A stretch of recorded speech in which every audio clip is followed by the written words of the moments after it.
Dumating na nga pala yung in-order ko from Thailand. Ito yung sikat na kamote fruits. Yung galing sa Thailand, mukha siyang kamote pero pag kinain mo siya is lasa siyang fruits.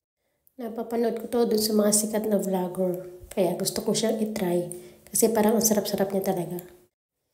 Tignan nyo, mukha talaga siyang kamote. Hindi mo siya akalain na siya isang prutas. Mukha talaga siyang kamote. Tapos, pag binalatan mo siya, ganito yung itsura niya sa loob. See? Kulay orange yung loob niya. Tapos, parang ang dami niyang tubig sa loob.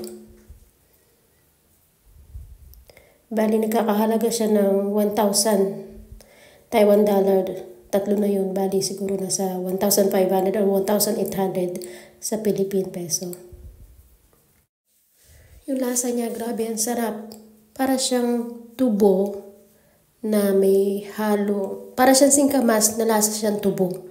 Kasi sobrang tamis niya. Sarap niya. Tapos yung lasa siyang singkamas, pero mas malambot siya sa singkamas.